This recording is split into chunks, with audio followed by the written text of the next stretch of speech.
أعوذ بالله من الشيطان الرجيم بسم الله الرحمن الرحيم اللهم صل على محمد وآل محمد وعجل فرجهم یا اللہ یا رحمان یا رحیم یا مقلب القلوب ثبت قلبی علی دینک۔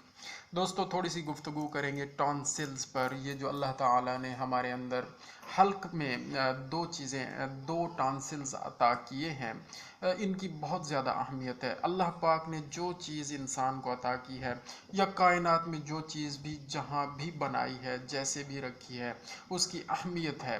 تو یہ جو ٹانسلز ہیں، آج اس پہ تھوڑی سی بات کرتے ہیں۔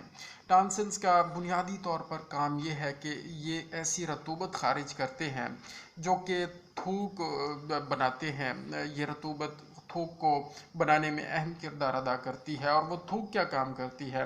لعاب جسے ہم کہہ سکتے ہیں، وہ تھوک یہ ہے، وہ لعاب یہ کام کرتی ہے کہ وہ زبان کو خشک نہیں ہونے دیتا، وہ لعاب، اور حلق کو خشک نہیں ہونے دیتا وہ لعاب۔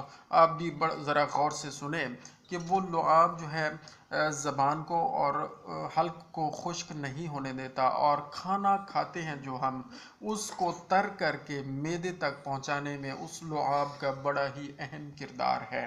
اور اس کے علاوہ یہ ٹانسلز فلٹریشن کا کام بھی کرتے ہیں کہ چھوٹے موٹے کچھ جراثیم آ جاتے ہیں ادھر ادھر سے، یا خوراک میں یا پانی میں یا کہیں سے بھی، یا سانس لیتے ہوئے، تو یہ ٹانسلز ان کو فلٹر کرتے ہیں۔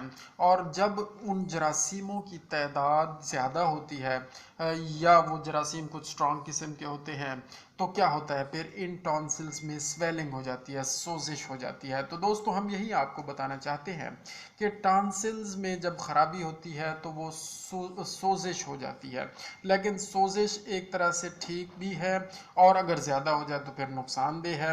سوزش اگر ہلکی ہلکی ہو رہی ہے، اس کا مطلب یہ ہے کہ آپ کے ٹانسلز، اللہ تعالیٰ نے جو قوت مدافعت کا نظام بذریعہ ٹانسلز دیا ہے وہ سٹرانگ ہے الحمدللہ، اور اس نے کور اپ کر لیا ہے جو چھوٹے موٹے جراثیم ہیں، ان کو انہوں نے سنبھال لیا ہے۔ اگر جراثیم کو سٹرانگ قسم کے آ جاتے ہیں، یا اگر خود ٹانسلز ہی کمزور ہو گئے ہیں، یا قوت مدافعت کا نظام، جسمانی نظام، یا جسمانی طور پر انسان کمزور ہو گیا ہے کسی بھی وجہ سے، تو پھر یہ ٹانسلز اتنا کور نہیں کر سکتے ان جراثیم کو، اور جب وہ کور نہیں کر سکتے تو پھر ان میں سویلنگ زیادہ ہو جاتی ہے۔ سویلنگ مینز سوزش زیادہ ہو جاتی ہے۔ آپ سن رہے ہیں سر غور سے؟ ٹھیک ہے، تو یہ ہوتا ہے۔ تو میں آپ کو اب وجوہات بتانے جا رہا ہوں کہ اس کی کیا وجہ ہے کہ یہ ٹانسلز میں سویلنگ ہو جاتی ہے۔ سب سے پہلی وجہ ایک بیکٹیریا ہے جس کا نام سٹریپٹوکوکس ہے۔ سٹریپٹوکوکس کی آگے بہت ساری قسمیں ہیں، لیکن بنیادی طور پر سٹریپٹوکوکس یاد رکھ لیں۔ سٹریپٹوکوکس وہ بیکٹیریا ہے جو ہمارے ٹانسلز میں سویلنگ کرتا ہے۔ اگر ٹانسلز بہت زیادہ سٹرانگ ہیں، قوت مدافعت مضبوط ہے، تو وہ ہلکی سی سویلنگ ہوگی اور وہ کور اپ ہو جائیں گے، اور بغلم کے ذریعے وہ اخراج ہو جائے گا ان بیکٹیریا کا، اور وہ خارج ہو جائیں گے اور مر جائیں گے اور ختم ہو جائیں گے۔ اگر خدا نخواستہ قوت مدافعت کا نظام سٹرانگ نہیں ہے تو پھر یہ ہوگا کہ سویلنگ بہت زیادہ ہو جاتی ہے، یا اگر آنے والے جراثیم زیادہ مقدار میں، زیادہ تعداد میں ہیں، تو اس سے بھی ٹانسلز ایک حد تک تو کور کرتے ہیں، لیکن پھر اس کے بعد وہ کور نہیں کرتے۔